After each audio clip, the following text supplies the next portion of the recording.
we get started, I want you all to picture someone you know. The person you know who has all the potential in the world, can be very charismatic, funny, intelligent, all that good stuff, but is constantly wasting all that potential on every bullshit thing that goes on, every stupid little thing that goes into their head, and just overall makes it a pain to be around them. Fuck you, Miley Cyrus, and cue title scene.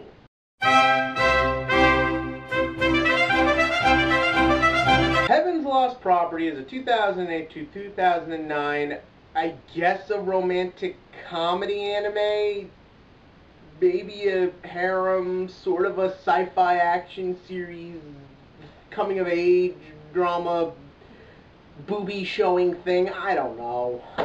Yeah, as you could probably tell, I'm pretty annoyed at this one. Like I said in the title prequel scene, this series actually starts off pretty good, and throughout the course of it has some very nice scenes, very well done drama, very laugh out loud jokes, very good things, good characters at first, and it all just gets wasted very fast. Well, before we get into that, let's start off with the story. The series revolves around our main character, Tomoki. Now, at first, Tomoki is actually a very interesting character. Essentially, we meet him, he's a typical high school boy living in a small town. He has these dreams of encountering a pretty angel when he's asleep, and it talks to him while he's asleep, which is a little confusing. And basically it tells him, this and that, so on and so forth. That's actually very interesting dialogue. And like I said at first, it's really cool, because the thing is that they do a very good job with Tomoki at first. He seems interesting, he has drama, but it's not what defines him. We get a taste of his personality. He seems like the everyday kid, but with a couple little personality quirks. He gets in some great lines at first. He's very funny. The show's very honest with itself. I thought we were in store for a really good thing. But as the story progresses, they make his personality go to complete opposite ends constantly and without warning. One minute he's this crazy, obsessive psycho pervert. Next minute he's the perfect, practically Jesus-level guy. These things have no real pattern to it. They just sort of happen, and there's no real modulation between things. Because of this, it makes Tomoki a very inconsistent character, just downright despicable at some points, and perfect to the point where he's boring at others. And to be perfectly honest, when it comes down to it, the only real thing I could say about Tomoki is that he's just an inconsistent little twit. And, maybe the other characters can save it. No, they don't. Essentially, after we find out about these dreams, we're introduced to his best friend and possible love interest, Sahara. And at first, she's interesting too. She is also charismatic and funny. She seems like the kind, supportive best friend, but also won't put up with his bullshit.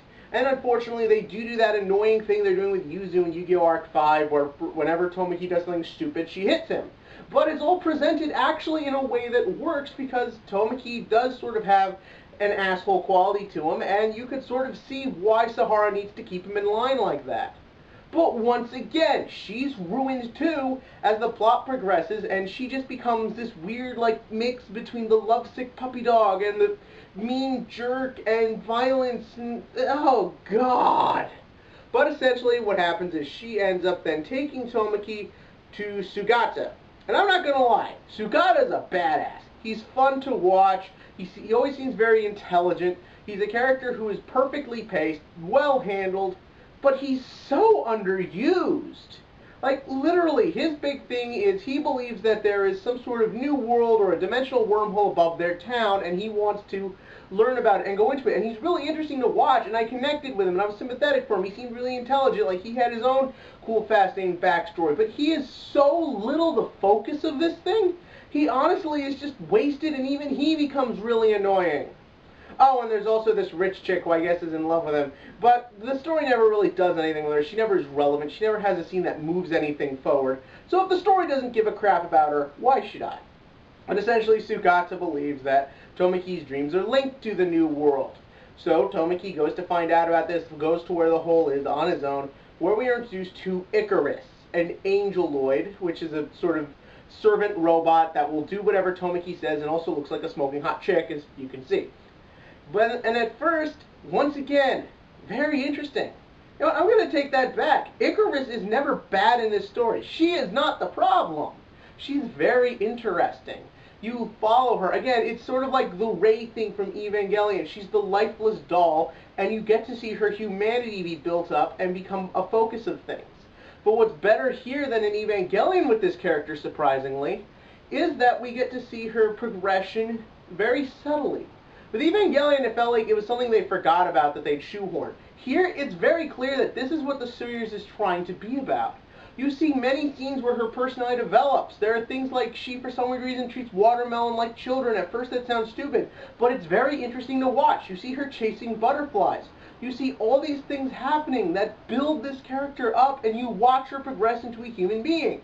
And if we focused on that, and the story stayed in that direction, this would be a positive review. This would be a great review. Oh my God, where did this show go wrong? And I'll tell you where it goes wrong. There's no plot. Once again, we have a series that instead of that sacrifices its plot for bad comedy, and it's mostly perverted humor. The majority of episodes in this 26-episode series just revolve around Tomoki's weird desire to see naked chicks. And even at that, you're questioning if Ikaris will do anything with you. Why not fuck her? And at first glance, you might be saying, oh, that's wrong, he'd be a jerk. He literally does these half-brained schemes that put people's lives in danger just to see naked chicks.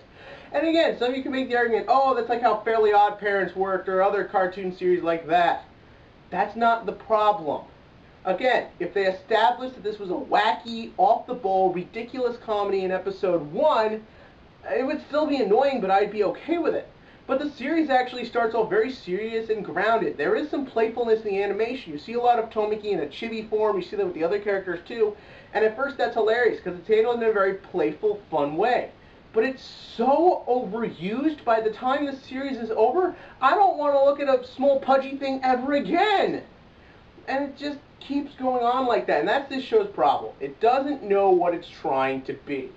It doesn't know if it wants to be a funny romantic comedy, a serious drama, a sci-fi action series, so it just sort of plods along and adds different elements and tries to make something. But there's just nothing here. By the end of 26 episodes, I have no idea what the plot to this is. There seems to be something going on, some sort of mystery. What are the Angeloids? You see people in pods like the Matrix, and you see all this, but we never get to it, and we never get an idea what any of it's about. And again, I'd be okay with this if it wasn't for the fact that we don't have time for plot. But what do we have time for? Tomoki turning into a girl and spying in the girls' locker room. And episodes dedicated to the purple-haired chick just causing useless buffoonery. I swear, this show just goes on and on and on. But there was one character called Nymph who actually gets a lot of good drama in, but again, once again, completely wasted. And that is just what this series is. Nothing but just a gigantic waste of time. After I finished it, I checked out the manga a little bit to see how the whole story is supposed to go, and it's not much better. The manga definitely does establish the problems that hurt the series, but at least it does work in a very clever story. I actually recommend you all check that out. But as it stands, Heaven's Lost Property is a 5 out of 10 on whatever. I don't know what to call this thing. There are some great dramatic moments in this. There are some great comedy moments in this. And there are some cool character moments in this and some cool action at a couple points. But nothing comes together. Nothing is taken advantage of. Nothing goes anywhere. And that's really the problem. This was a series that I felt had all the potential in the world. Could have been something really great and fun and fascinating, but it all just gets totally wasted for just stupidity. And that's all I got to say. And what do you have to say about it? In the comment section below, give me your thoughts on Heaven's Lost Property. You know what? Tell me any series you thought, whether it's anime, normal TV, or even a movie, that you thought was going to be awesome and turned out to stoink. And as always, click to like and click to subscribe because unlike Heaven's Lost Property, I get to my point.